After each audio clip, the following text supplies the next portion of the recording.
February 12th, 1944, 2:47 in the afternoon. Somewhere over Rabaul Harbor, 11 Japanese Zero fighters circle like sharks that have found blood in the water. First Lieutenant Thomas Mitchell's F-4U Corsair trails smoke from a punctured fuel line. Oil pressure dropping, altitude 8,000 feet and falling. The manual says climb and run. Every instinct screams climb and run. But Tom Mitchell learned to fly 10 feet off Kansas wheat fields at dawn, and Frank Dalton's voice echoes across 9 years and 6,000 miles. At 10 feet, son, you got no second chances. You climb when you should turn, you die. You freeze when you should react, you die. Tom pushes the stick forward. The Corsair's nose drops toward the Pacific Ocean, far below. The Zeros follow confused. American fighters do not dive to the deck. They climb, they use altitude. They fight the way doctrine teaches. This pilot is doing something different, something wrong, something that will either save his life or end it in the next 30 seconds. 30 seconds later, the Zero formation shatters like glass hitting concrete.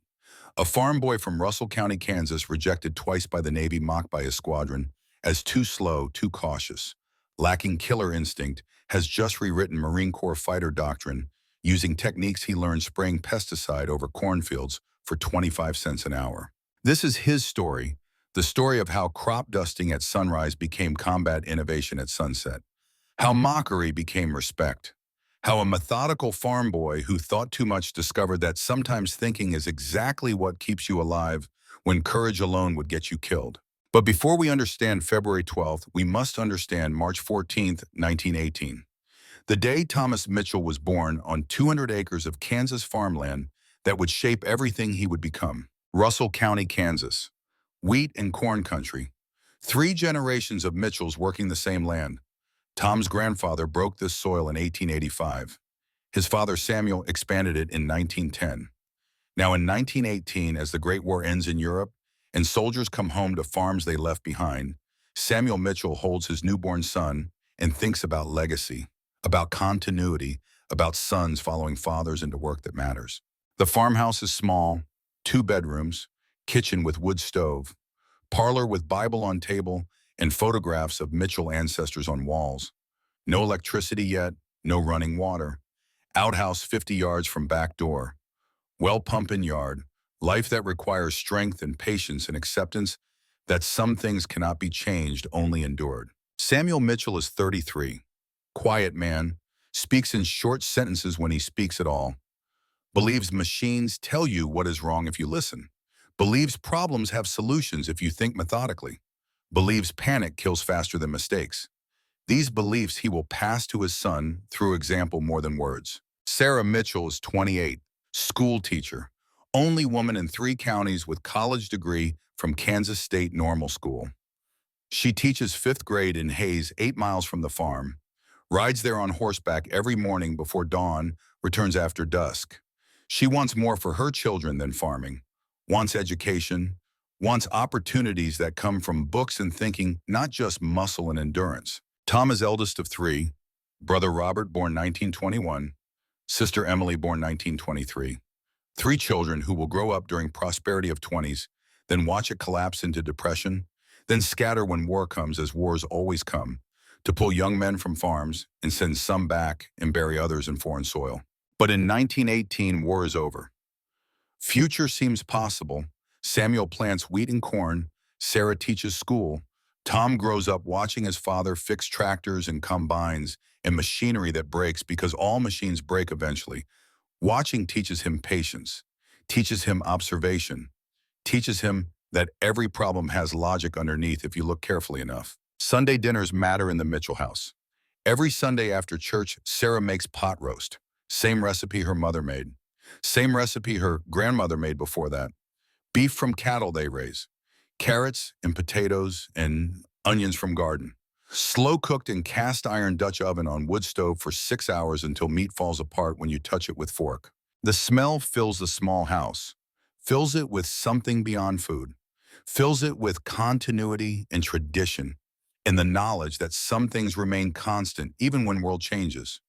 Tom will remember this smell for the rest of his life. Will smell it in memory when eating powdered eggs in Pacific. Will smell it the day his father dies. We'll smell it every Thanksgiving when Maggie makes pot roast using same recipe Sarah taught her. Sundays mean family time. After pot roast, they sit on porch if weather permits. Samuel smokes pipe. Sarah reads Bible aloud.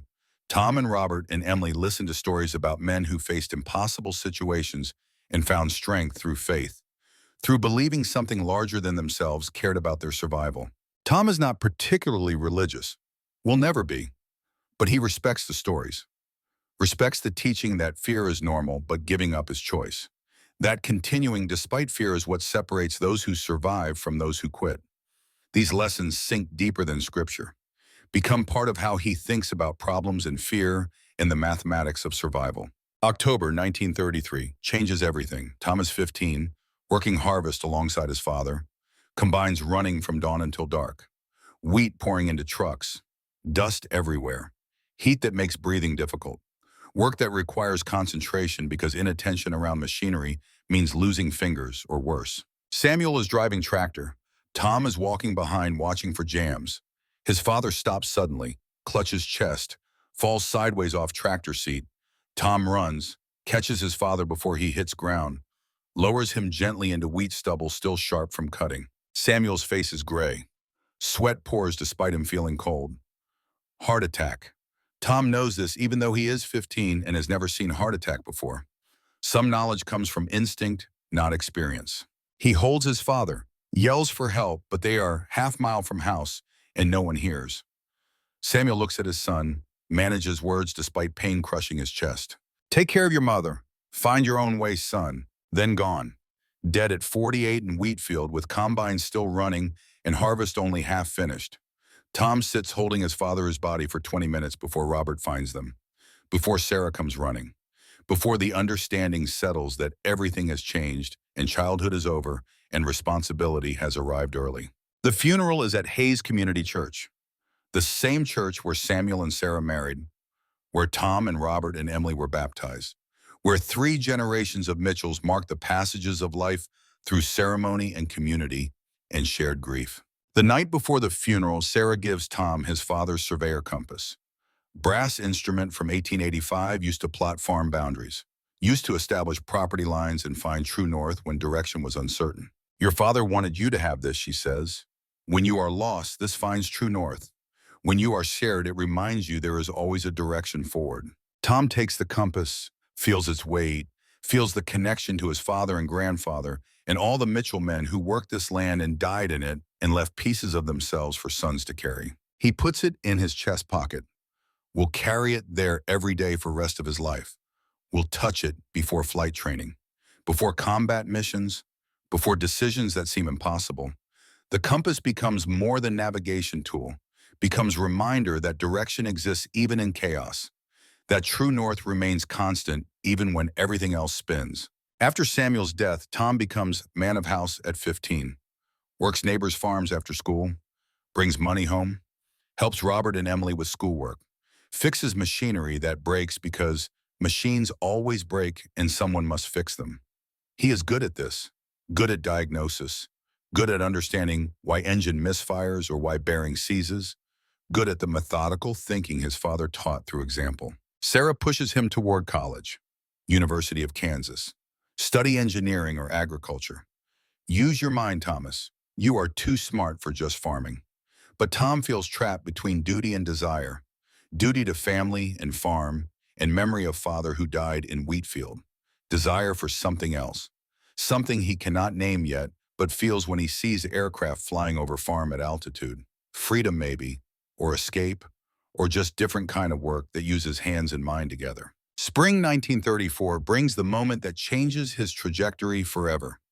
He is 16, walking home from school, sees biplane flying low over Morrison Farm 3 miles away, watches it make pass after pass just feet above wheat, sees white spray trailing behind, crop dusting, agricultural aviation, flying that has purpose beyond just flying. Tom walks 8 miles to the airstrip the next day. Small operation, 2 beaten Stearman biplanes. Wooden hangar that leans slightly. Man in greasy coveralls mixing chemicals and barrels. Frank Dalton, age 39, former Army pilot from Great War. Now running agricultural aviation service, spraying crops for farmers who cannot afford their own equipment. Tom stands at edge of airstrip watching Dalton work. Finally approaches. Offers that will change everything. Mr. Dalton, I will work for free if you teach me to fly.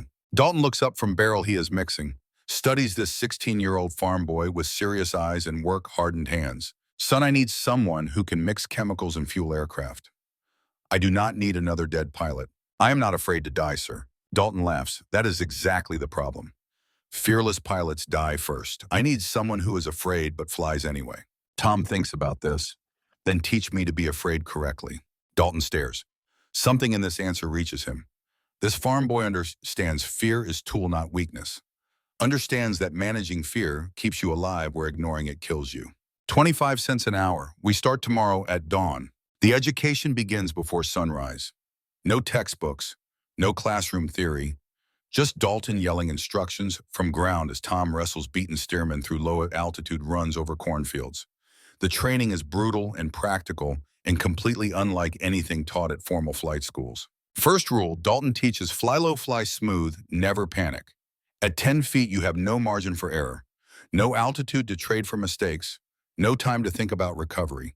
You react correctly first time or you die. Simple mathematics. Tom learns to read terrain through peripheral vision, learns that wind patterns show in dust and wheat movement, learns that power lines are invisible in morning haze and kill pilots every season, learns to fly at 15 feet at 90 miles per hour while watching ground shadow to no exact height, learns that stick vibration warns of stall before any instrument shows it. The work is dangerous beyond anything farm work prepared him for. Every takeoff and landing requires precision. Every turn at field edge risks clipping wing or stalling with no altitude to recover. Every flight carries possibility of sudden death from mistake measured in inches, not feet. Summer 1935. 2 pilots die. Tom watches both crashes. First is Paul Henderson, age 28, experienced crop duster. 5 years flying, hits power line he never saw in morning sun. Plane cartwheels, explodes. Tom helps pull body from wreckage. First time seeing death up close since his father. First time understanding that skill and experience do not guarantee survival. That one mistake erases everything. Second death is Mike Sullivan, age 24. Stalls and hard turn at field edge. No altitude to recover. Nose drops. Hits ground at 80 miles per hour. Tom helps recover body. Attends funeral. Sees widow and 2 children. Sees what death means beyond just ending life. Means destroying futures. Means leaving holes in families that never quite heal. After each death, Dalton sits with Tom. Explains what happened. Red was good pilot, made one mistake. At 10 feet, one mistake is all it takes. And Mike panicked, pulled too hard on stick trying to avoid stall. Panic killed him faster than the stall would have. These are lessons written in blood. Tom absorbs them deeper than any classroom teaching could reach. By 1937, Tom has logged 300 hours, all of it below 100 feet. He can thread steerman between barn and silo with wingspan to spare on each side, can roll inverted to check field from below, can land on county road in crosswind, can read wind by watching dust patterns and anticipate turbulence from heat rising off plowed ground. Dalton's assessment is simple. Best natural pilot I ever trained, but Navy will not want you. Why not? Because you have no college degree, no military background. You smell like pesticide and engine oil. You are farm boy from nowhere. Navy wants academy graduates. They want engineers. They do not need crop dusters. But I have 300 hours, Tom says, in crop dusters, flying 10 feet off ground. That is not military flying. Tom knows this is true, but does not want to accept it. Flying has become more than just work, has become identity, has become the thing he is good at beyond anything else. The idea that institutions will reject him based on background, not ability, feels fundamentally wrong. But wrong or not, it is reality he will face twice before war changes everything. 1937.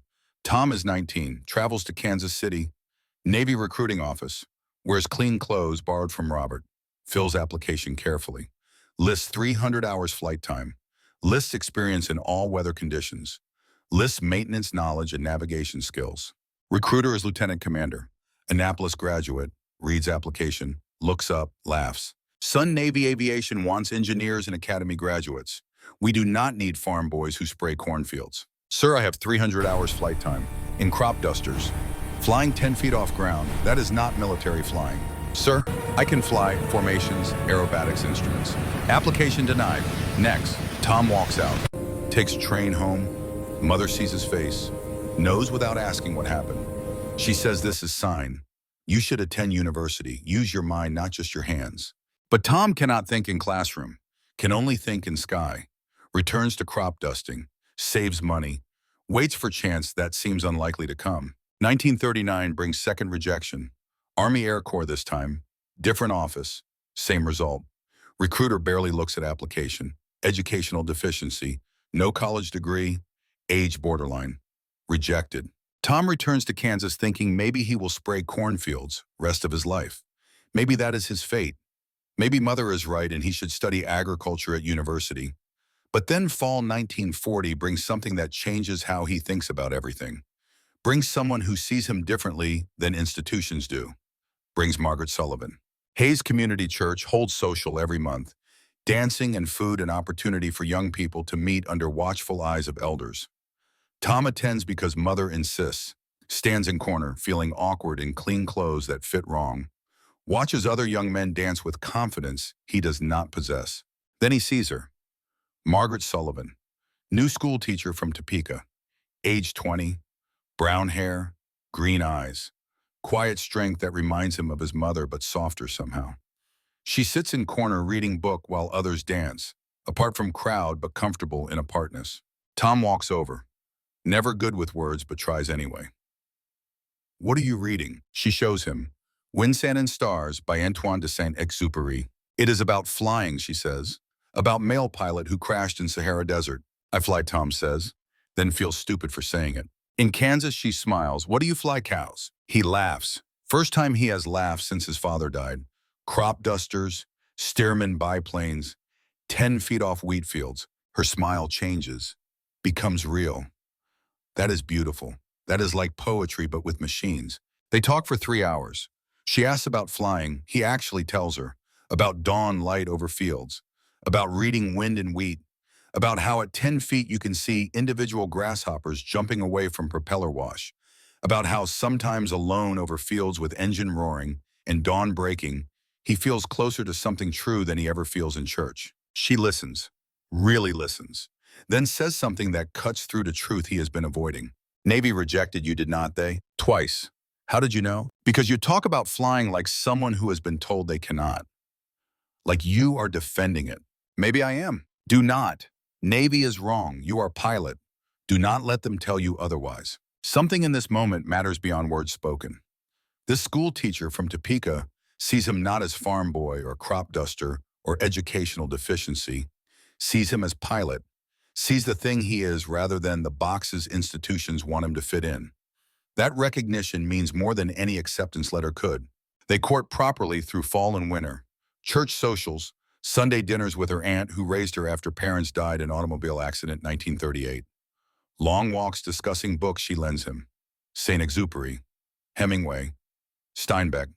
Tom has never been reader. Now reads because she does. Discovers words can carry weight, same as actions.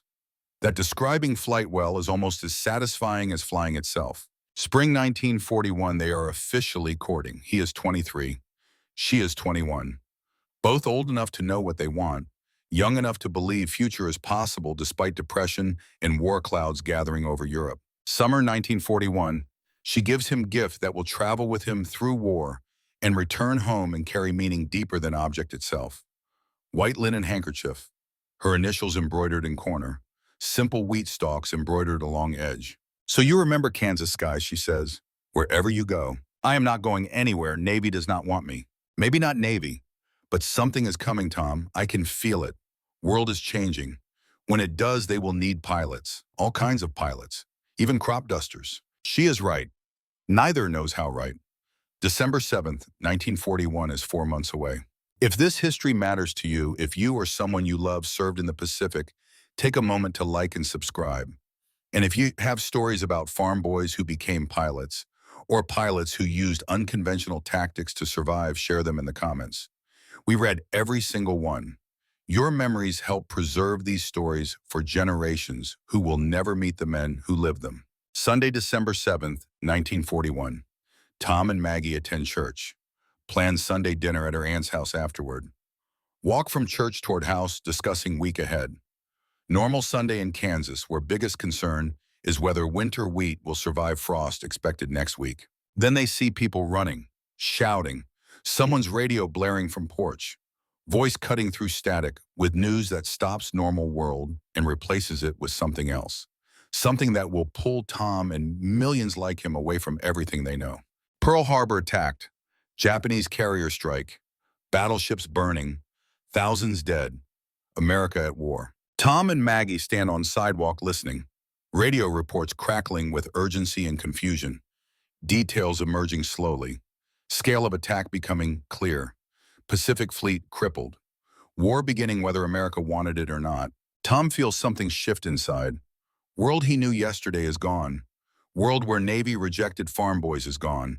New world needs different things. Needs pilots.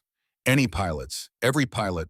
Even crop dusters who fly too low and think too much. December 10th.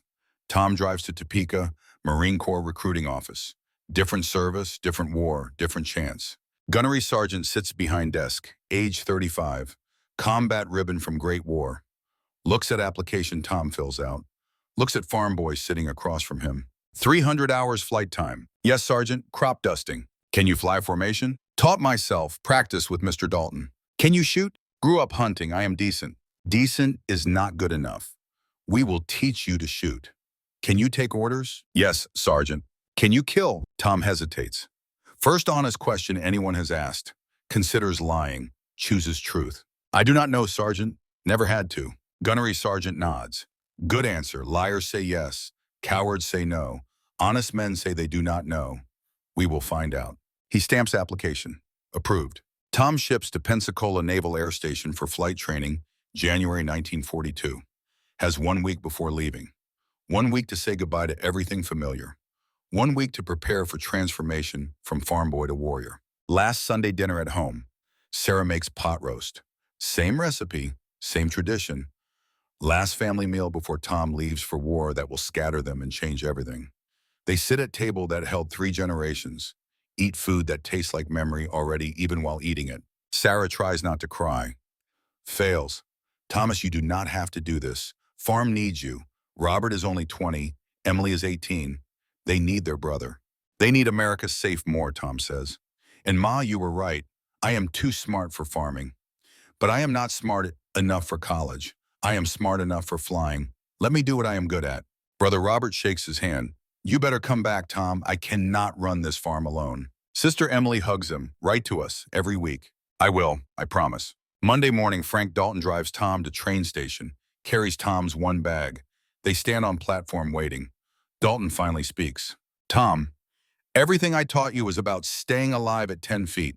Marine Corps is going to teach you to fight at 20,000. Do not forget what I taught you, but do not be stupid either. High altitude is different physics. Learn it. Yes, sister. Dalton hands him package. Inside is Morrison's personal flight helmet from Great War. Leather. Worn. Stitched repairs visible. Kept me alive in France. Maybe it will keep you alive in Pacific. Tom takes helmet, feels weight of history and expectation. Thank you, sir, for everything. Dalton nods. Just come back. You are best pilot I ever trained. Would be waste if you died. Train arrives. Tom boards. Finds seat. Watches Kansas disappear through window. Touches father's compass in chest pocket. Touches Maggie's handkerchief beside it. Touches Bible she gave him. Her father's. Only thing she has from him. Carried in Great War. Came home.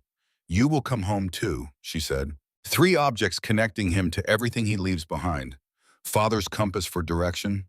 Maggie's handkerchief for memory. Bible for faith he does not quite have but respects.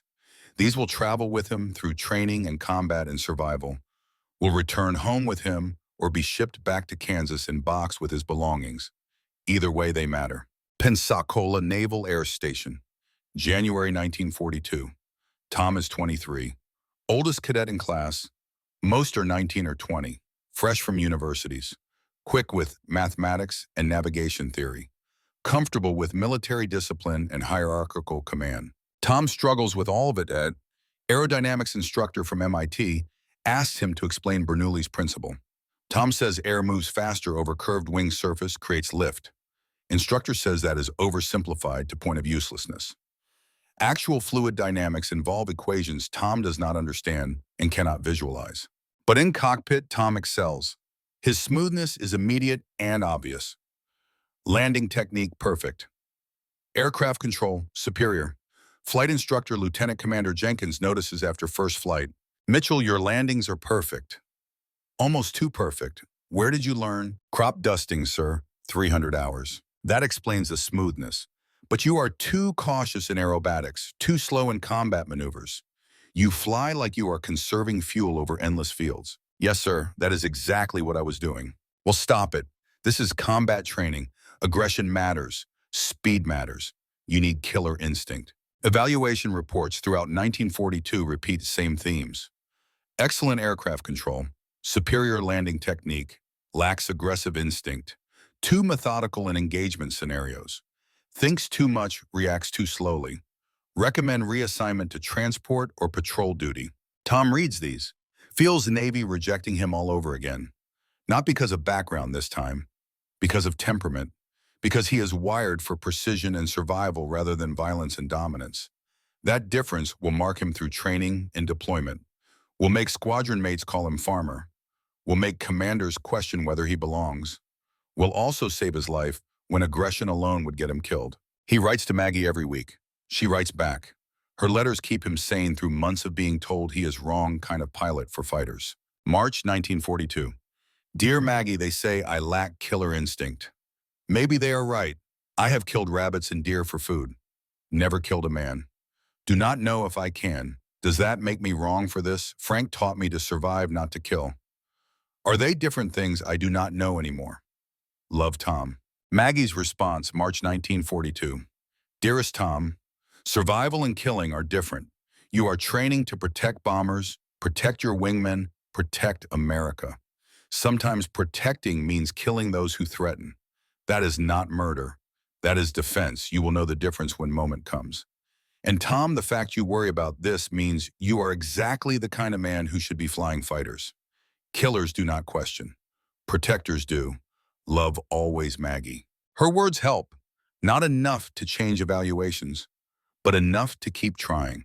Enough to believe that maybe being different kind of pilot is strength rather than weakness. That question will not be answered until February 12, 1944, when 11 zeros give him no choice but to prove methodical. Thinking beats aggressive instinct when survival requires innovation rather than courage. November 1942, Tom graduates middle of class, neither celebrated nor dismissed, receives orders to Marine Corps Air Station Cherry Point, North Carolina, advanced fighter training, F-4U Corsair qualification, aircraft that terrifies most new pilots and will either kill him in training or teach him mastery that saves his life in combat. The journey from Kansas wheat fields to Corsair cockpit to Pacific combat to February 12th covers 4 years and transforms farm boy into pilot who will change how war is fought. But transformation is never simple, never clean, always costs something. For Tom, cost will be measured in friendship lost and innocence surrendered and burden carried for 39 years after war ends. Mathematics will say he survived. Conscience will ask different question. Whether surviving when others died means anything beyond just being lucky. Whether innovation that saves hundreds justifies not thinking of it sooner when it might have saved friends. These questions have no answers. Only weight. Weight he will carry from Pacific back to Kansas and into every quiet moment for the rest of his life. But that weight comes later.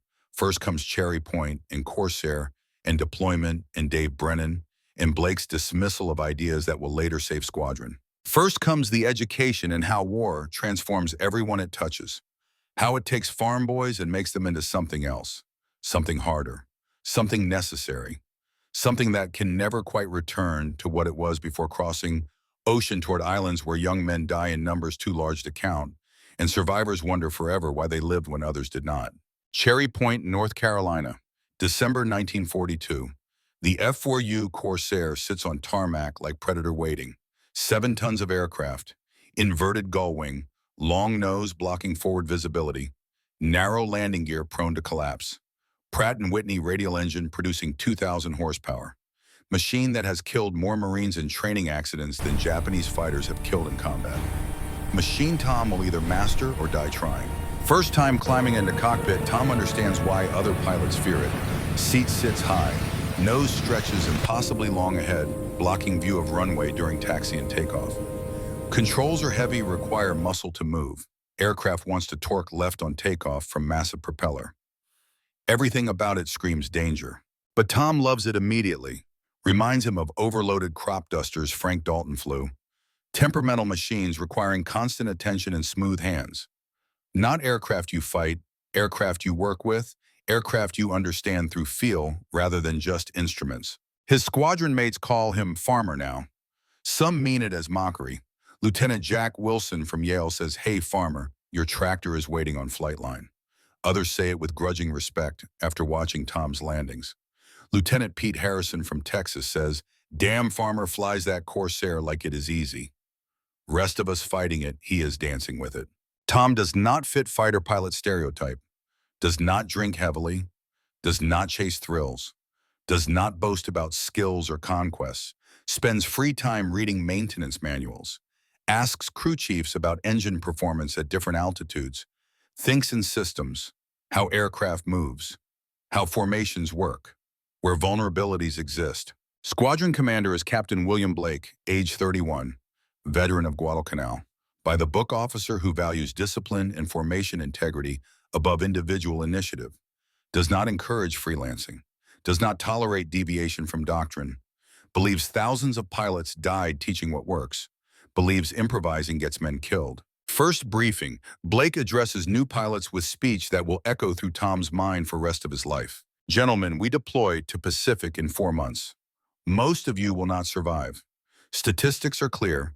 Average fighter pilot lasts 6 combat missions before being killed or wounded. You improve those odds through 3 things: discipline, formation integrity, following doctrine. Doctrine exists because thousands of pilots died teaching us what works. You do not improve on doctrine. You do not freelance. You do not experiment.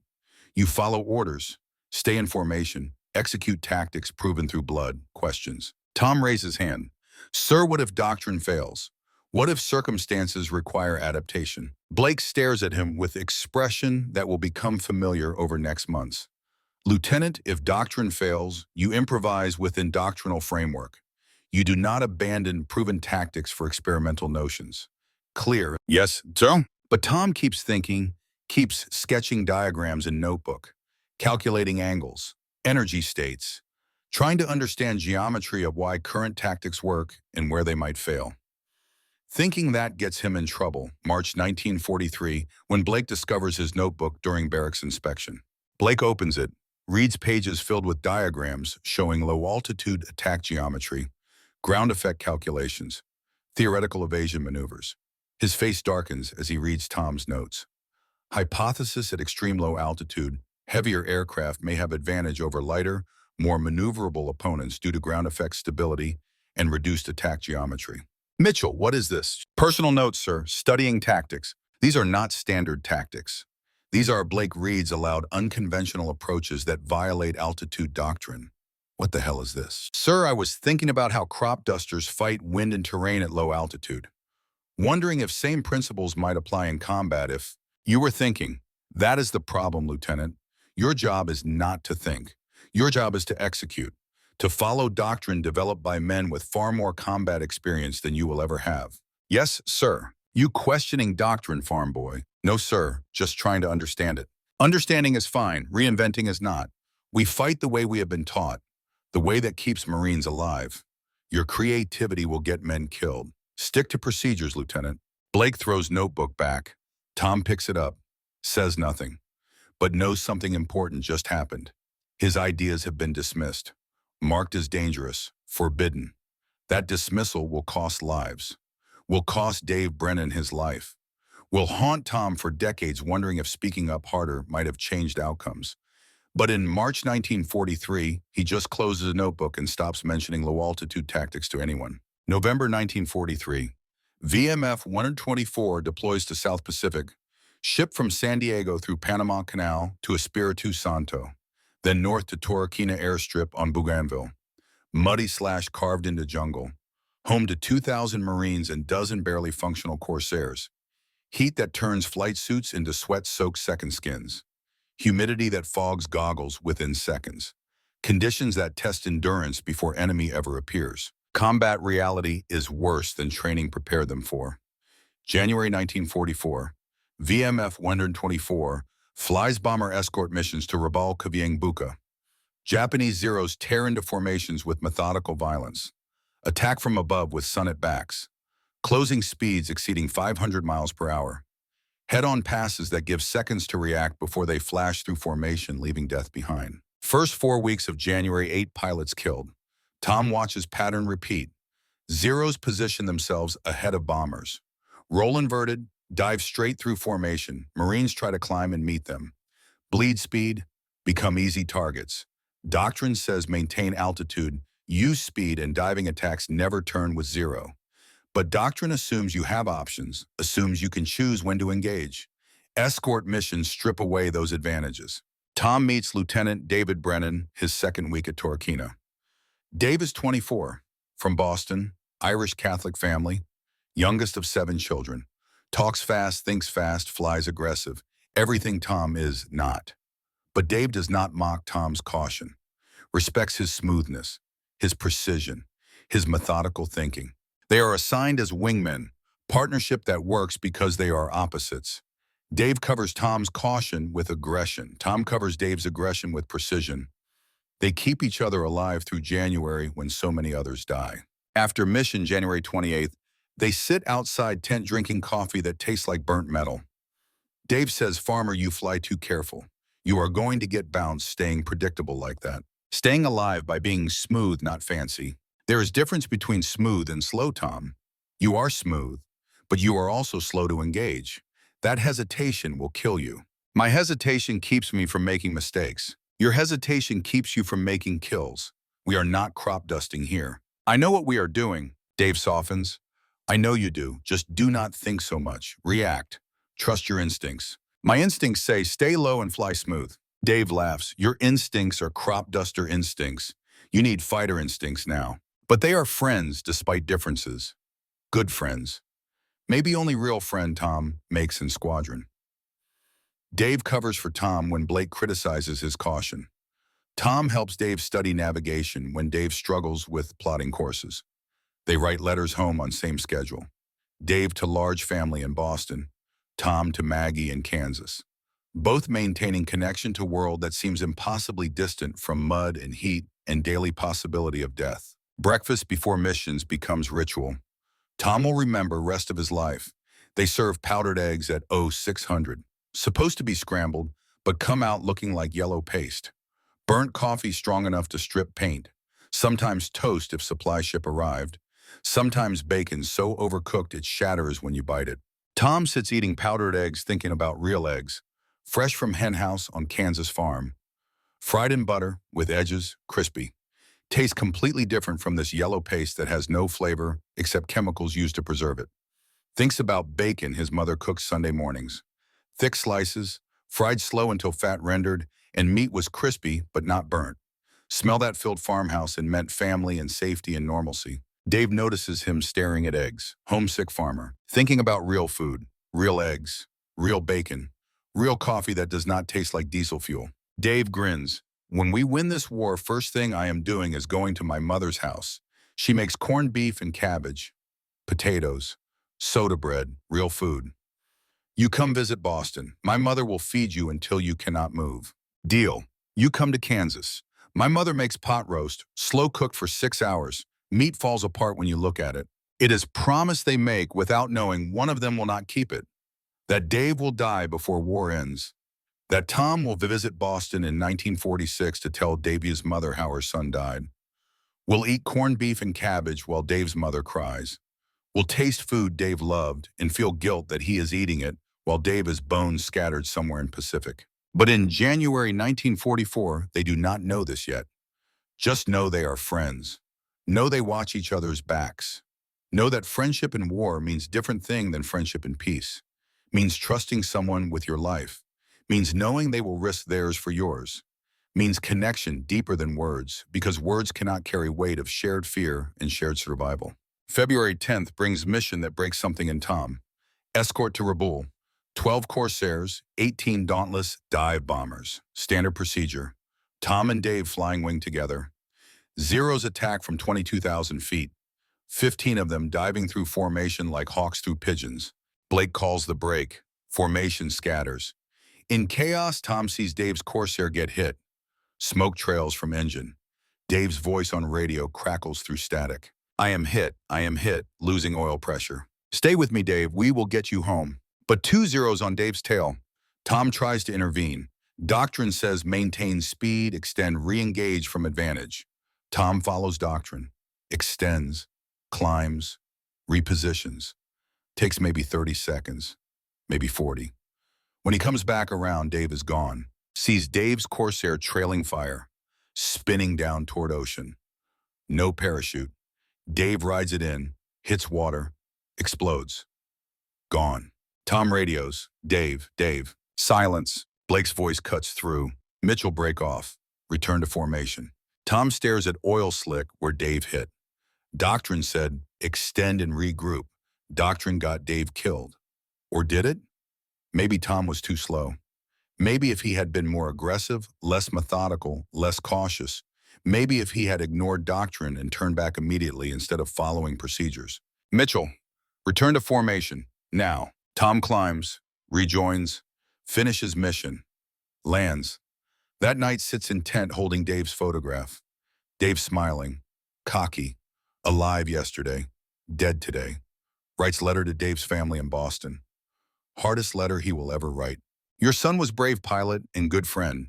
He died protecting bombers and crews who made it home because of him. His loss is felt by everyone who knew him. I am sorry I could not save him. I will carry his memory rest of my life. Touches father's compass. Touches Maggie's handkerchief. Touches Bible. Thinks about Frank Dalton's words. Panic kills faster than mistakes. Thinks about Blake's words. Creativity will get men killed. Thinks about Dave's words. React, do not think so much. What if they are all wrong? What if thinking is exactly what is needed? What if doctrine fails because it is rigid? What if surviving requires doing the impossible? 2 days later, he will test that theory. Will have no choice. 11 zeros will give him no choice.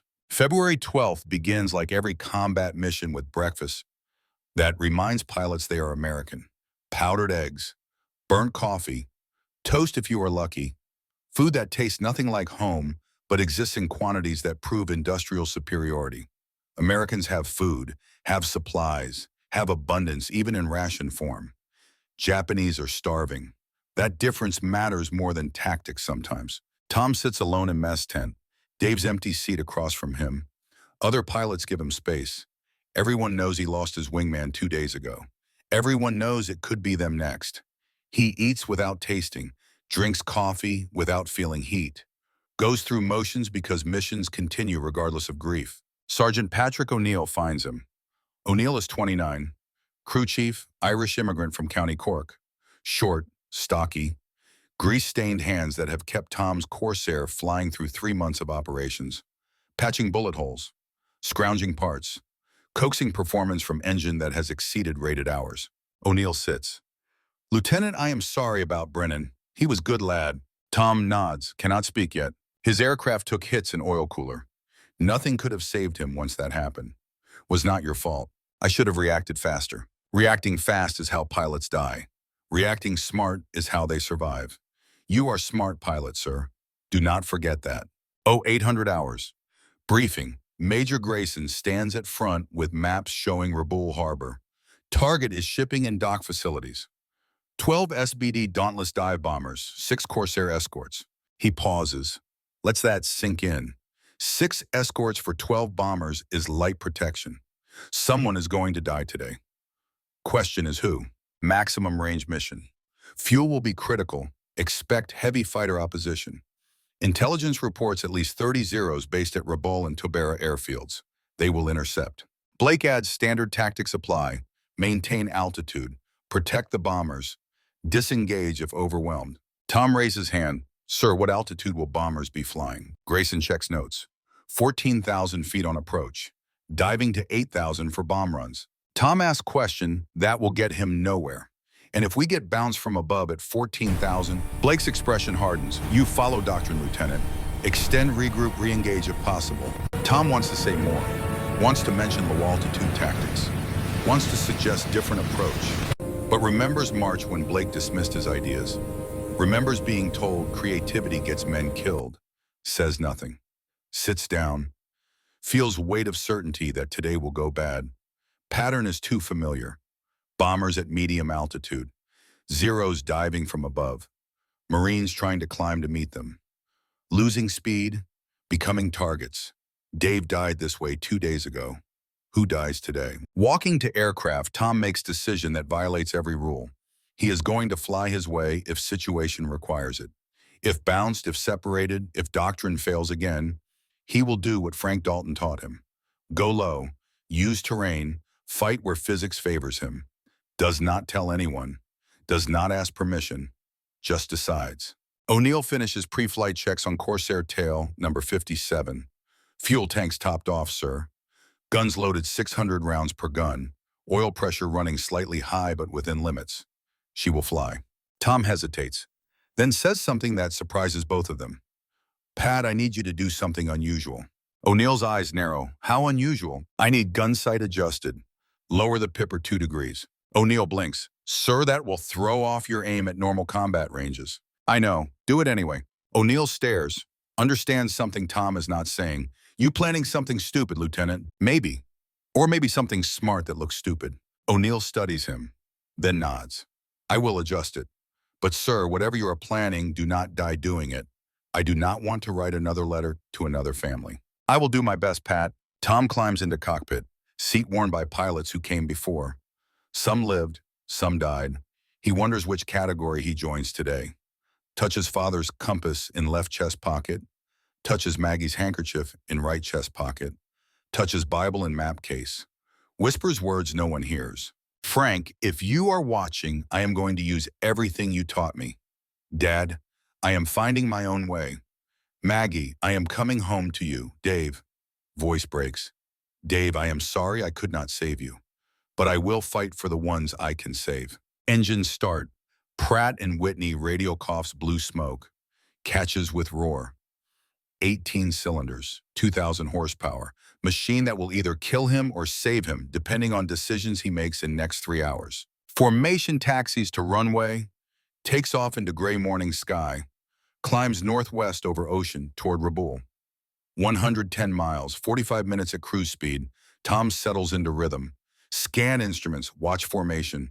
Conserve fuel. He is tail end, Charlie again. Last plane in formation. Expendable position. Thinks about Dave. Dave would be flying wing right now. Dave would be making jokes on radio. Dave would be cocky and confident and alive. But Dave followed doctrine and died anyway. Because doctrine does not account for bad luck. Does not account for oil cooler getting hit in exactly wrong place.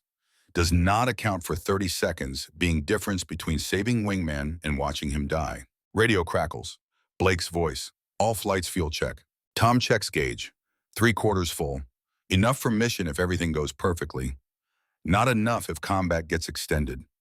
Maybe 15 minutes of hard maneuvering before having to run for home. After that ocean. 20 minutes from target, Tom sees them first. Small specks high and ahead catching sunlight. Keys Mike. Bandits 12 o'clock high. Angels 20. Blake responds. All flights maintain formation. Prepare to engage. Zeros climb higher, positioning themselves. Textbook Japanese tactics. Get above. Get fast, dive through scatter formation. Marine Corsairs tighten up. Overlapping fields of fire. Protection through mutual support. But Tom knows once Zeros dive formation breaks. In chaos that follows every pilot for himself. The dive begins. 11 Zeros roll inverted. Dive at 500 plus miles per hour.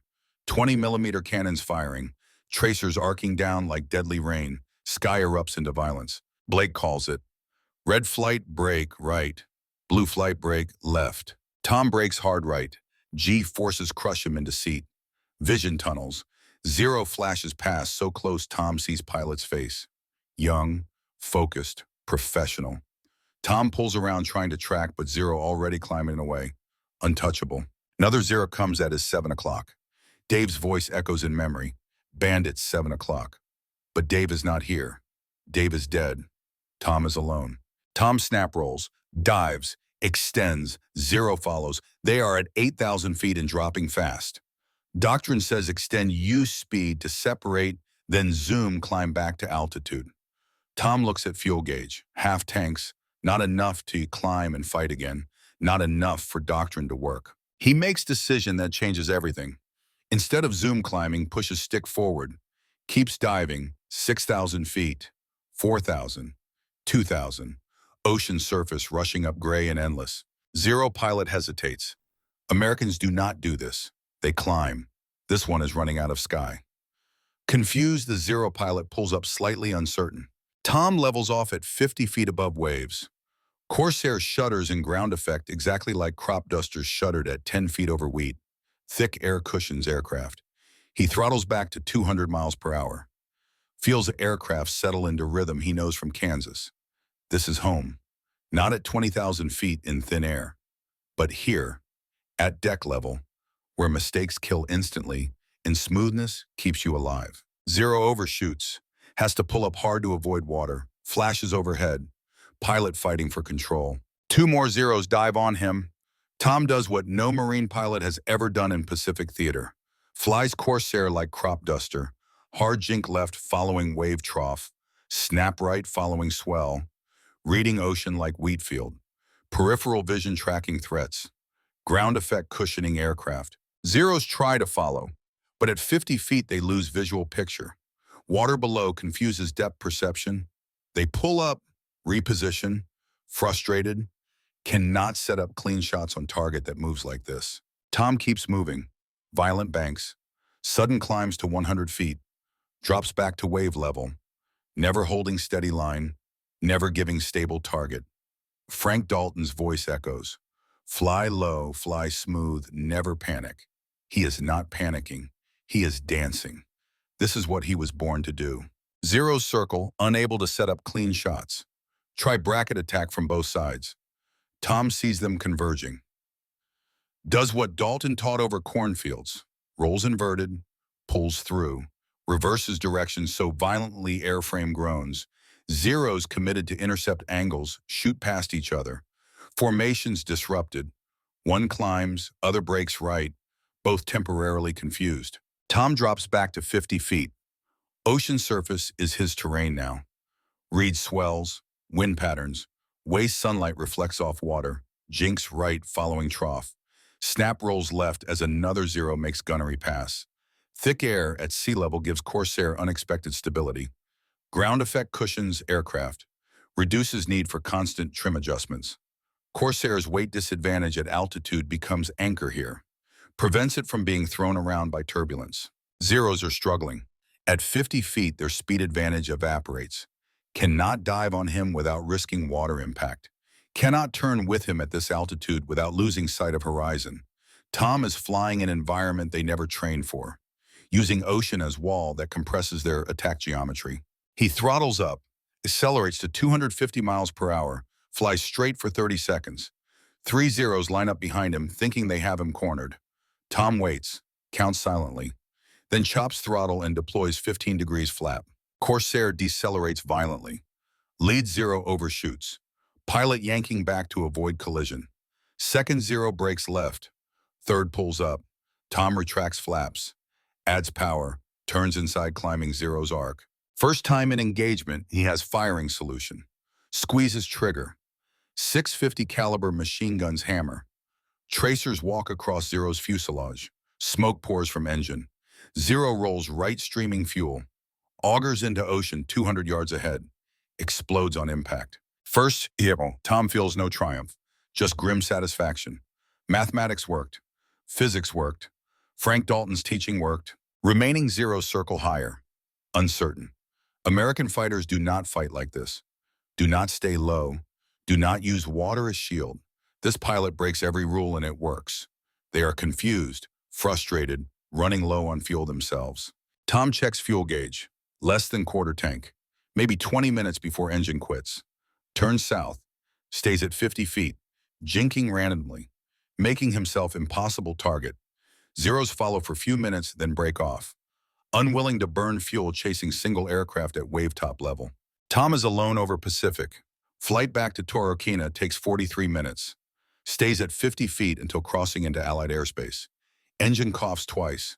Starved for gas. But keeps running. He climbs slowly to conserve fuel. Raises tower on radio.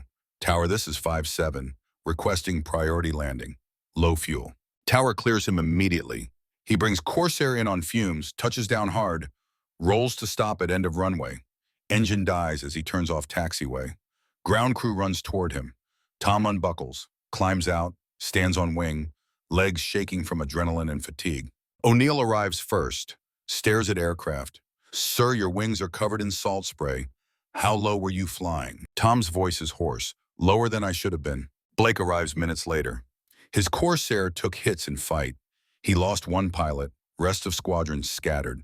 Blake is alive but furious, walks up with jaw tight. Where the hell were ya, Mitchell? You disappeared off radio. Engaged at low altitude, sir. I had 11 zeros on me. Blake blinks. 11? Yes, sir. They bounced me after initial break. I went to the deck. Flew wave top level. Used ground effect and terrain masking. They could not set up clean attacks. I splashed one confirmed damage, 2 more broke contact. Blake stares. You flew at wave top level. For how long? Approximately 18 minutes, sir. That is insane. You violated doctrine. You risked the aircraft. I saved the aircraft, sir, and myself. Blake opens mouth, closes it, looks at O'Neill. Confirm his gun camera footage. Film is developed within hours. Intelligence officers watch in silence. Grainy black and white footage shows Corsair flying impossibly low, skimming waves, executing maneuvers that seem to defy physics. Zeros overshooting, struggling, breaking off. The splash of confirmed kill. Major Grayson runs film 3 times. Takes notes. Calls Tom in for debriefing that evening. Explain your tactics, Lieutenant. Tom does. Methodically. Like explaining tractor repair to Frank Dalton. Flying at 50 feet, compressed, attack geometry. Ground effect gave stability. Corsair's weight prevented it from being bounced around. Violent jinking made tracking difficult. Ocean surface created visual reference that confused enemy depth perception. Grayson asked critical question, can this be taught? Tom hesitates. It requires comfort at extremely low altitude. Most pilots are not trained for it. But yes, with practice, it can be taught. Word spreads through a ready room that night. Pilots gather around Tom asking questions, demanding details. They heard rumors. Farmer flew at wavetop level, fought 11 zeros, survived, got kill. Now they want to know how. Lieutenant Jack Brennan, fresh from stateside training, asked the question everyone is thinking. How close to water were you actually flying? Tom holds hand 3 feet off table. This close, sometimes closer. Room goes silent. These pilots know. One mistake at that altitude, one moment of distraction, ocean becomes concrete wall at 200 miles per hour. Within week, Grayson submits classified tactical report to Marine Corps Aviation Command. Report includes gun camera footage. Tom's debrief. Recommendation to incorporate low-altitude evasion tactics into training syllabi. Response is cautious but interested. VMF 124 authorized to conduct experimental training flights.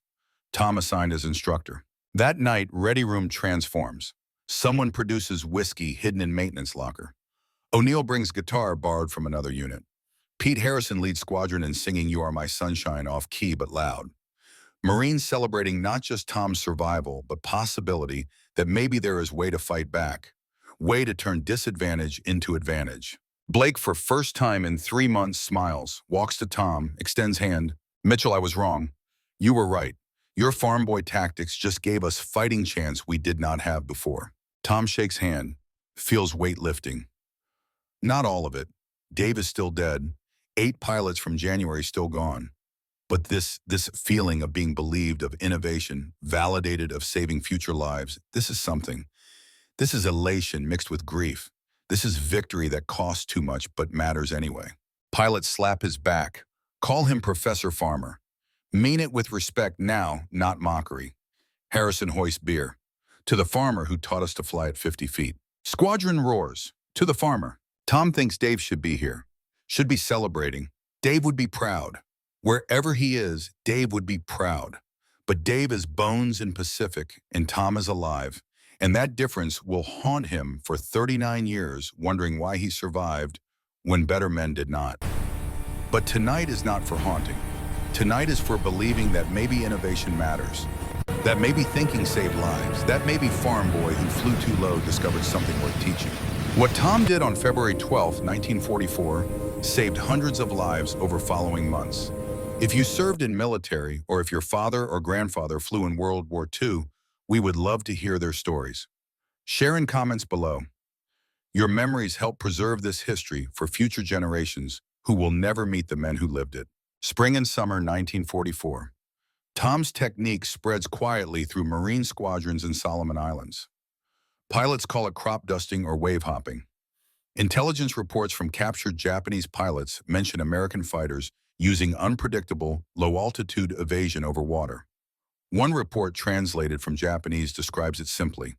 American fighters now fly like frightened birds skimming ocean. We cannot intercept them at this altitude. Our tactics must adapt. By summer 1944, Corsair loss rates in Solomons dropped 12%. Not all from Tom's tactics. New aircraft arrive. Pilot training improves. Japanese opposition weakens as experienced pilots are killed faster than they can be replaced. But shift in doctrine matters. Willingness to fight at wave-top level when necessary becomes permanent part of Marine fighter operations. Innovation born from farm boys' panic becomes standard procedure taught to every new pilot arriving in theater.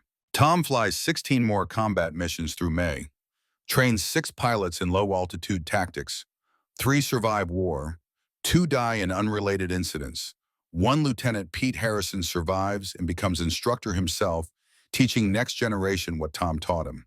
Legacy spreading person to person, like knowledge always spreads, through teaching, through survival, through stories told in ready rooms about farmer who flew at 50 feet and came home. June 7th, 1944, Lieutenant James Bradley, transferred from Pacific to European theater, pursues German FW-190 over Normandy coast. Enemy pilot dives to escape. Bradley remembers Tom's teaching. Goes to deck. Flies at 100 feet over channel. German cannot shake him. Bradley damages the FW-190. Forces pilot to bail out. Later writes in mission report, without low-altitude training from Pacific theater would have lost him. Technique works in Europe, same as Pacific. Physics is universal. Tom's final combat mission comes May 28, 1944. Escort to Rabaul. No enemy contact. Uneventful. Returns safely. That night receives orders home. Tour complete. 62 combat missions. 1 confirmed kill. 3 probables. Survived when statistics said he should not. June 1944. Tom returns to United States by transport ship. Pearl Harbor to San Francisco. Treasure Island Naval Station hosted ceremony awarding Distinguished Flying Cross. Citation reads, "For heroism and extraordinary achievement in aerial flight." First Lieutenant Thomas Mitchell displayed exceptional airmanship and developed innovative tactical procedures which significantly improved survival rates of Marine fighter pilots in Pacific theater. His actions reflect great credit upon himself and the United States Marine Corps. Does not mention crop dusting, does not mention flying at 50 feet, does not mention violating doctrine, just innovative tactical procedures.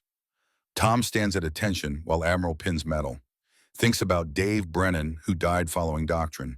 Thinks about 8 pilots, VMF 124 lost in January, who never got chance to learn different way.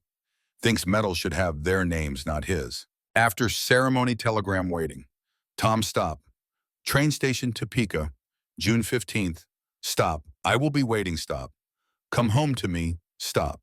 Maggie. June 15th, 1944. Topeka train station, 3:47 in the afternoon. Tom steps off train carrying single duffel bag. Everything he owns. Uniform. Medal in box. Father's compass. Maggie's handkerchief stained with salt and sweat and 3 years of war. Bible with pages worn from reading during long nights when sleep would not come. Scans platform. Sees her, Margaret Sullivan, age 24, still teaching 5th grade. Still waiting for farm boy who became Marine pilot. She wears yellow dress. Same one she wore day he left 3 years ago. Different world ago. They see each other, stand frozen moment, then move simultaneously. Meet halfway. Embrace. Neither speaks for long minute. Just hold each other while other returning soldiers reunite with families around them. Finally, she pulls back, looks at his face, touches scar above left eye from shrapnel fragment, sees lines around eyes that were not there before, sees weight he carries. You came home. That is all that matters. I promised I would. A lot of men promised. Not all of them kept it. You did. They walked to her car. Old Ford. Drive to Hayes. Do not talk much. Do not need to. Presence is enough. Being alive is enough. Everything else can wait. That night on porch swing at her aunt's house, they sit watching Kansas sunset. Same sunset he watched 3 years ago before leaving. Everything looks same. Everything feels different. Maggie asks question she has been holding. You will start flying again. With Frank's operation. Tom is silent, long time. I do not know if I can. What do you mean? Every time I think about climbing into cockpit, I see Dave's face. I see the 8 pilots we lost in January. I see Harrison going down to deck because I taught him. If he had died doing that, it would have been my fault. But they are surviving because of your technique. Some are not. And I keep thinking, what if I had been faster? What if I had saved Dave? What if I had thought of low altitude tactics earlier? How many would still be alive? Maggie takes his hand. Tom, you cannot save everyone. You did your part. More than your part. I know, but knowing does not make it easier. She is quiet, then asks what matters. What do you want to do if not flying? Tom looks at Kansas fields. Wheat growing. Corn. Same land his father worked. Same land that will need working forever. I want to fix things. I want to work with machines that do not kill people, that help them. Tractors, combines, equipment that plants and harvests and feeds families. I want to build things, not destroy them. Then do that. People will think I am coward, combat pilot who will not fly. People who matter will not think that, and people who think that do not matter. Despite decision, Marine Corps has different plans. Orders arrived July 1944. Report to Marine Corps Air Station Cherry Point. Instructor duty, teaching low-altitude tactics to new pilots. Tom does not want to, but orders are orders. He goes. Cherry Point, July through August 1944. Tom teaches what he learned over wheat fields and proved over Pacific. Energy management, ground effect exploitation, reading terrain, fighting where physics favors you. New pilots listen with mix of awe and skepticism. This quiet farm boy who barely speaks flew at 50 feet, fought 11 zeros, survived. They want to believe. Some do, some do not. Tom teaches without embellishment. Just facts, just physics. This is what works. This is why it works. Practice it, master it, use it if you must. Survive. He never boasts, never claims to have changed anything. When asked about February 12th, says only, I did what situation required, nothing special. Warren's August 1945. Japan surrenders after atomic bombs devastate Hiroshima and Nagasaki.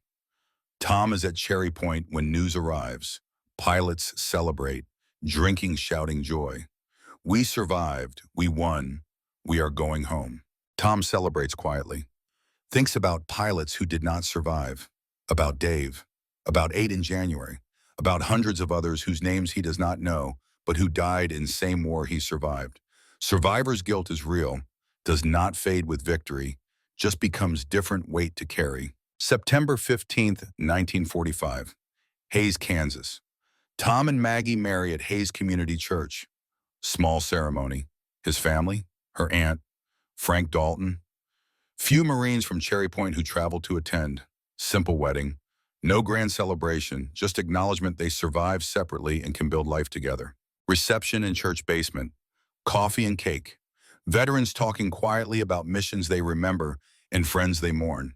Someone organized town barbecue for afternoon. Celebration of peace. Celebration of soldiers coming home. Grilled hamburgers, corn on cob, watermelon, apple pie baked by Mrs. Henderson using recipe her mother taught her. Tom stands holding paper plate with hamburger and corn. First real American food in months. Cafeteria food at Cherry Point was better than combat rations, but still institutional. This is different. This is community. This is normalcy returning. Taste of grilled beef reminds him of Sunday pot roast his mother made. Corn tastes sweet and fresh like corn from garden, not canned, not preserved, just picked that morning and grilled with butter. Maggie brings him Coca-Cola in glass bottle, cold from ice chest, condensation running down green glass. He drinks. Sweetness explodes across tongue. Has not had Coke in 3 years. Forgot how it tastes. How bubbles feel. How simple pleasure of cold, sweet drink on hot day can mean so much when you have gone without. Baseball game happens after lunch. Town team versus returning veterans. Informal. Friendly. Just excuse to be together and play game that means America in ways nothing else does. Tom watches from bleachers. Does not play. Just watches and thinks about Dave, who loved baseball, who talked about playing for Boston once in Industrial League before war, who will never play again because oil cooler took hit at wrong angle on wrong day. Maggie sits next to him, sees where his thoughts go, says quietly, he would want you to enjoy this, would want you to live. I know, trying to remember how. Takes time. But you will. We will. They honeymoon in Kansas. Do not go anywhere exotic. Just drive through state visiting places they loved before war. Wheat fields, small towns, familiar landscapes that represent normalcy they both crave. Rent small house outside Hayes. Tom gets job with Frank Dalton's Agricultural Aviation Service. Not flying, maintaining aircraft, repairing engines, teaching occasional student. Dalton, now age 50, offers Tom partnership. Tom, you are best pilot I ever trained. Better than me. Why are not you flying? Tom looks at Stearman and biplane. Same type he learned in, feels pull, feels desire, but also feels weight. Frank, every time I think about climbing in, I see faces. I see Dave. I see ocean. I see zeros. Flying is not just flying anymore. It is carrying ghosts. Dalton nods slowly. I understand that. France did that to me. After Great War, could not fly for 2 years. Tried once. Got in cockpit. Hands started shaking. Could not do it. How did you get past it? Time. And realizing I was not flying for me. I was flying for farmers who needed crops sprayed. For students who needed teaching. For purpose beyond myself. When flying became about helping others, ghosts got quieter. Tom considers this. I will think about it. But he does not fly. Not yet. Maybe not ever. Focuses on repairing instead. Finds satisfaction in fixing broken engines. Making machines run smoothly. Therapeutic work. Building, not destroying. 1947. Thomas Mitchell Jr. born. Named for his father and grandfather. 3 generations of Tom Mitchells now. Baby boy who cries loud and eats well and has no idea what world his father survived to give him. Tom holds his son thinking about continuity, about legacy beyond combat, about creating life instead of ending it. 1949. Sarah Mitchell born, named for Tom's mother. Grandmother delighted to have granddaughter carrying her name forward. Baby girl with dark hair like Maggie and serious eyes like Tom. Quiet baby who watches everything carefully before deciding whether to cry or smile. 1952. David Mitchell born, named for Dave Brennan. Tom's way of keeping friend's memory alive, giving him immortality through child who carries his name. When Dave's mother visits from Boston in 1953, she holds baby David and cries. Thanks, Tom, for honoring her son this way. Tom says Dave saved my life more times than I saved his. Naming my son after him is smallest thing I can do. 3 children grow up knowing father flew in war but not knowing what that meant. They ask questions. Did you shoot down Japanese planes? 1 confirmed, maybe 3 others. Were you scared every day? Did you kill anyone? Tom's voice gets quiet. Yes, some. Do not want to talk about that. They learn not to ask. Learn father has places inside him that stay closed. Parts war marked that he does not share. They accept this. Children accept what parents give and build understanding around gaps. Thanksgiving becomes ritual. Tom both loves and dreads. Every year family gathers. Tom's mother Sarah, brother Robert and his family, sister Emily and her family, Maggie's aunt. The house fills with people and noise and smells of turkey roasting and pies baking. Traditional American holiday celebrating abundance and gratitude in survival. Maggie makes turkey, makes stuffing using bread she baked day before, Makes mashed potatoes and gravy and green beans and cranberry sauce. Makes pumpkin pie and apple pie using recipes passed through generations. Smells fill house with memory and continuity and connection to everyone who cooked these same dishes before. They sit at table extended with extra boards to fit everyone. Tom's mother says grace. Thanks God for family gathered. Thanks God for abundance when so many have nothing. Thanks God for peace when world knew war too long. Thanks God for sons who came home when so many did not.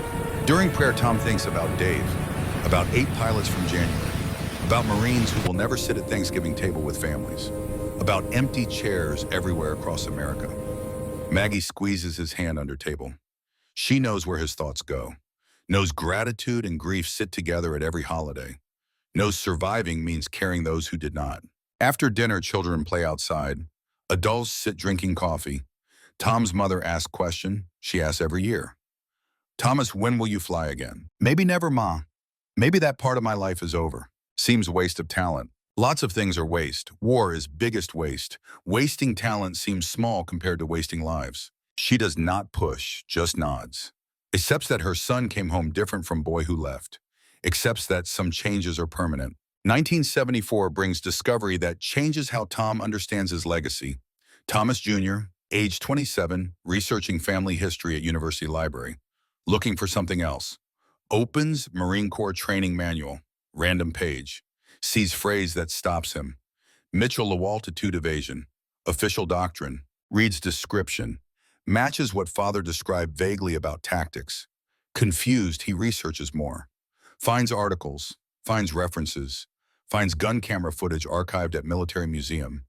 Confronts father that evening. Dad, I found something. Marine Corps Training Manual references. Mitchell-Low altitude evasion. Is that you? Tom is working on tractor engine in garage. Does not look up. That is old stuff from war. Dad, this is you. You changed Marine Corps fighter tactics. You are in official training manuals. They still teach this. Tom wipes hands on rag, looks at son. Who told you that? Nobody told me. I found it researching. Why did not you ever mention this? Long silence. Tom sets down wrench. Sits on workbench. Because 18 pilots in my squadron did not come home. Dave Brennan died 2 days before I figured out technique. If I had been smarter, faster, thought of it sooner, maybe Dave lives. Maybe others too. I did not invent anything. I just survived when they did not. That is not worth bragging about. Thomas Jr. sits next to him. Dad, you saved lives. That matters. I also carried lives I could not save. That matters too. They sit in silence. Father and son. Mechanic and historian. Both carrying weight of knowledge. Tom carries weight of memories. Thomas Jr. now carries weight of understanding what father survived and what it cost. Throughout 1960s and 70s, Tom teaches civilian crop dusting students. Young pilots come to learn from Frank Dalton's operation. Dalton too old to teach full-time now. Tom takes over instruction, teaches same way Dalton taught him, low, precise, methodical, safe. His students survive at higher rates than industry average. Agricultural aviation is a dangerous profession. Pilots die every season hitting power lines, stalling in turns, misjudging clearance. But Tom's students learn to read terrain, use visual references, maintain constant awareness. Crop duster skills that saved his life in combat now save their lives in civilian work. He does not mention war, does not mention zeros or Pacific or doctrine, just teaches physics, teaches survival, teaches respect for machine and terrain and consequence of mistake. Students notice something though. Tom never flies demonstrations himself, always teaches from ground, explaining, directing, critiquing. Never actually flying, they ask why. He says simply, did my flying, now I teach. You fly, I will watch and keep you alive. 1975 brings letter that opens door. Tom did not know existed. From Tokyo, written in careful English. Return address shows Japanese name. Dear Mr. Mitchell, my name is Hiroshi Tanaka, former Imperial Japanese Navy pilot, Rabaul. 1944, American military historians researching Pacific Air War provided your name as developer of low-altitude evasion tactics. I flew against such tactics February through April 1944. Several times pursued American Corsair that flew at water level. Could never intercept. Lost 3 wingmen trying. I am Christian now. War taught me to hate. Faith taught me to forgive. I believe we fought honorably on opposite sides of terrible conflict. Would you be willing to correspond respectfully? Hiroshi Tanaka, Tokyo, Japan. Tom reads letter 3 times. Shows Maggie. She asks, will you write back? Tom thinks about Dave, about 8 pilots lost, about 0 pilot he killed February 12th, about whether reconciliation dishonors dead or honors them by proving war did not have to define rest of life. He writes back, carefully, respectfully, explains his perspective, asks about Tanaka's. They begin correspondence that will last 8 years until Tom dies. Letters exchanged monthly, sometimes more often. Sharing experiences, sharing faith. Tanaka explains Japanese perspective, indoctrination, honor culture, desperation of 1944, when war was clearly lost but surrender unthinkable. Tom explains American perspective, defending freedom, protecting friends, surviving to come home. They find common ground across ocean and language and history. Both fought believing they were right.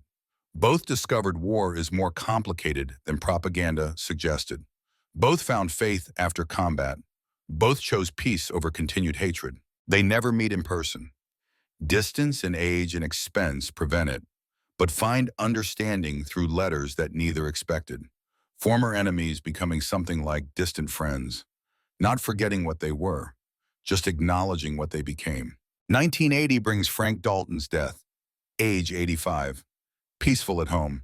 Tom attends funeral, gives eulogy, talks about man who taught him to fly, who taught him to survive, who gave him skills that saved his life and hundreds of others. After funeral, stands at Dalton's grave thinking about chain of knowledge. Dalton learned from great war pilots, taught Tom, Tom taught others. Knowledge passes forward. Survival techniques learned in blood become lessons taught in peace. February 12th, 1983. 39 years exactly after Rabaul mission. Tom working in garage, repairing neighbor's tractor. Heart attack. Sudden. No warning. Drops wrench. Clutches chest. Maggie finds him. Calls ambulance. They rush him to hospital. In ambulance fading, Tom sees faces. Father Samuel in Wheatfield. Frank Dalton at airstrip. Dave Brennan in cockpit smiling. 8 pilots from January. Japanese 0 pilot he killed. Hiroshi Tanaka writing letters across ocean. All of them together. Not accusing, not blaming, just present. Tom understands something finally. He survived not because he was better than them, not because he was smarter or braver or more deserving. Survived because chaos of war distributed death randomly, and he happened to be in right place with right skills at right moment. Nothing more, nothing less. Survivor's guilt has been wrong, question all along. Not why did I survive when they died, but what did I do with survival they did not get? He taught, loved Maggie 46 years, raised 3 children who became decent people, helped farmers feed families, passed forward what Dalton taught him, built instead of destroyed, chose life over death every day for 39 years. That is what survival means. Not just living, but living well, living purposefully, honoring dead by serving living. Hospital. Maggie holding his hand. Tom's last words barely whisper. Tell the boys wheat fields need spraying tomorrow. Do not let them forget. Not about war, not about flying, not about zeros or tactics or doctrine, about work, about continuing, about life that builds and grows and feeds, about choosing every day to be farmer, not fighter. Dies at 11:47 that night, age 65. Surrounded by family, peaceful as death from heart attack can be. Russell County Register, February 15th, 1983. Thomas Mitchell, 65, agricultural aviation mechanic and World War II veteran, died February 12th at Hayes Community Hospital. Born March 14th, 1918, in Russell County, he served as Marine Corps fighter pilot in Pacific Theater, 1942 through 1945. After war, returned to Kansas and worked for Dalton Agricultural Aviation until retirement. Survived by wife Margaret, 3 children, 7 grandchildren. Services February 18th at Hayes Community Church.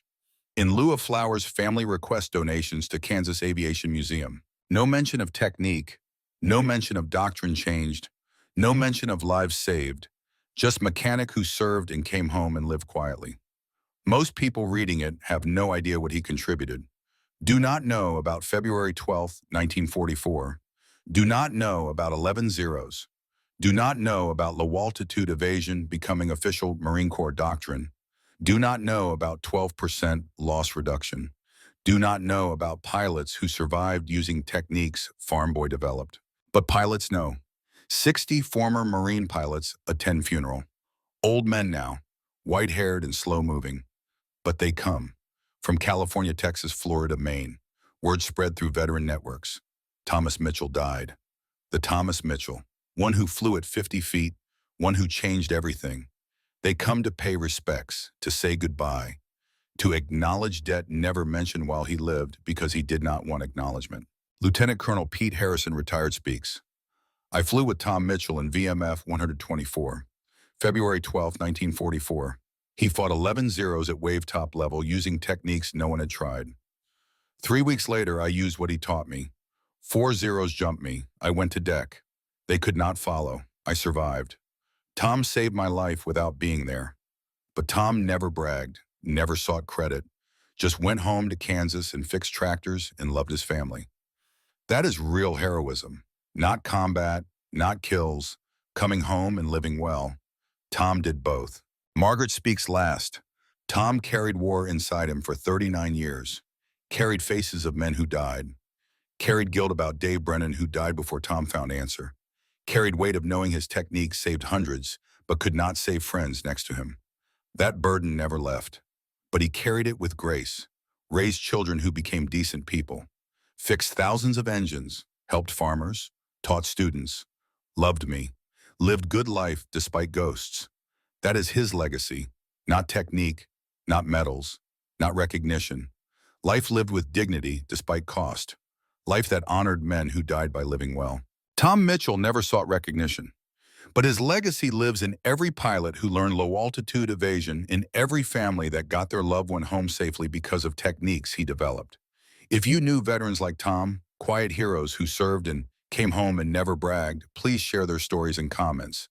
We want to honor greatest generation before their stories are lost forever. Tom's personal effects donated to Kansas Aviation Museum.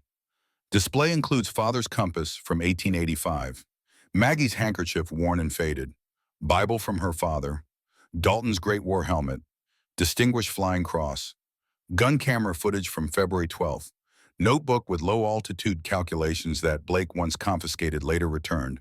Visitors can read about technique, can watch footage of Corsair at 50 feet, can understand physics of ground effect and attack geometry compression. Modern Marine Corps still teaches principle, not exact technique because modern jets have different physics. But core concept remains. Use terrain to compress enemy attack geometry. Fight where environment favors you. Adapt doctrine when situation requires. Mitchell Doctrine, officially named in Marine Corps Manual, 1987. 2024. Marine Corps Air Station, Miramar, California. Captain Sarah Chen, FA-18 pilot, teaches low-altitude tactics to new fighter pilots. We still teach Mitchell Doctrine. Principle is timeless. Use terrain to compress enemy attack geometry. In 1944, Tom Mitchell used ocean waves. Today, we use mountains, valleys, urban canyons. Physics is same. Low altitude is dangerous. But when you are outmatched, you fight where environment favors you. What is remarkable is Mitchell developed this from crop dusting. He transferred civilian skills to combat. That is American innovation at its finest. Most modern pilots do not know who Mitchell was. Just know technique works. Know it is taught. Know it saves lives. Name attached as footnote. Man behind name is forgotten. Tom would prefer it that way. He never wanted recognition, never wanted credit, just wanted to survive. To come home to Maggie, to live quietly, to fix things that stayed fixed, to raise family, to teach next generation, to make survival mean something beyond just his own. He did all that, lived 65 years, 41 after war, married 46 years, 3 children who became decent people, 7 grandchildren carrying his blood and values, hundreds of students who learned to fly safely, thousands of engines repaired, farmers fed, families supported. That is legacy worth having, Not what you did in crisis for 3 years, but what you did after crisis for 4 decades. How you lived, how you loved, how you served, how you chose building over destroying every single day. Thomas Mitchell grabbed wrong lever metaphorically, violated doctrine, did impossible thing, survived when he should not, then came home and became exactly what he was supposed to be. Not fighter, not hero, not legend, farmer, mechanic, husband, father, teacher. Human being who flew at 50 feet when necessary and walked on solid ground when possible. Letter arrives at Mitchell family home 1983, 2 weeks after funeral. From Tokyo, Hiroshi Tanaka writing to Margaret. Dear Mrs. Mitchell, I learned of your husband's passing through military historian who introduced our correspondence. Your husband was worthy opponent who became distant friend. He proved enemies can become brothers through shared humanity, through faith that transcends nationality, through honest acknowledgement that war damages everyone it touches. I will pray for his soul, and I will be forever grateful that when we fought in 1944, he survived, because his survival led to teaching that saved countless others, led to letters that helped me understand forgiveness, led to friendship across ocean that showed war's divisions can heal. Your husband's legacy is not just tactical innovation. It is proving that grace exists even between former enemies. That understanding can replace hatred. That peace can follow war when good men choose it. My deepest condolences, Hiroshi Tanaka. Maggie reads letter to children and grandchildren at next Thanksgiving, 1983. First Thanksgiving without Tom. Empty chair at head of table, but family gathered. Turkey roasting, pies baking. Smells that Tom loved filling house. Tradition continuing because traditions matter. Because honoring dead means living well. She reads Tanaka's letter, explains about correspondence, about reconciliation, about father and grandfather they knew who had dimensions they never fully understood, about quiet heroism that looks like ordinary life but carries extraordinary weight. Then they pray, thank God for family, thank God for abundance, thank God for peace, thank God for men like Tom who fought when necessary and chose peace when possible. Thank God for legacy that lives in children and grandchildren and students and pilots who never knew his name but benefit from what he discovered. After prayer, they eat. Food tastes same as always. Turkey, stuffing, potatoes, pie. But means more somehow. Means continuity. Means Tom's choice to come home and build instead of destroy created this moment. Created family gathered around table eating food grown by farmers using equipment Tom repaired. Created children who never knew war. Created future he bought with 3 years of combat and 39 years of quiet service after. That is the story, not just February 12, 1944, not just 11 zeros and 50 feet and innovation that changed doctrine, but whole life. Farm boy who learned to fly at 10 feet, who was rejected and tried again, who went to war and survived, who came home and chose peace, who taught and built and loved and served, who carried ghosts but did not let ghosts define him, who made survival mean something beyond just living. Thomas Mitchell, 1918 through 1983, 65 years, most of them ordinary, some of them extraordinary, all of them mattering because he chose to make them matter, because he understood that legacy is not what you do when world is watching. Legacy is what you do when world forgets. How you treat people, how you serve community, how you pass knowledge forward, how you love family, how you fix what is broken, how you build what lasts. His grave at Hayes Community Cemetery is simple. Name, dates, single line, Captain USMC, 1942 to 1945. Nearby is Father Samuel's grave from 1933. Tom chose burial next to Father who taught him machines have logic, who taught him problems have solutions, who taught him to find his own way. Symbol of continuity, of son honoring father, of understanding passing through generations, of farm family that sent son to war and got him back and made something good from survival. The crop duster who flew at 50 feet, who survived 11 zeros through tactics no one taught in school, who became mechanic and teacher, who loved one woman 46 years, who raised children, who taught students, who fixed machines that fed families, who chose every day to build instead of destroy, whose legacy lives not in medals or museums, but in pilots who still learn Mitchell doctrine, in families who exist because techniques saved fathers and grandfathers, in understanding that heroism is not just battlefield courage. Heroism is coming home and living well, living purposefully, living with dignity, making survival mean something beyond just yourself. That is Thomas Mitchell. That is the farmer. That is legacy worth having, not because he killed successfully, because he lived successfully, not because he fought well, because he chose peace, not because he won war, because he built peace after winning. That is grace. That is faith surviving war. That is what matters when all souls stand accounting for choices made under pressure and darkness when lives depended on being right.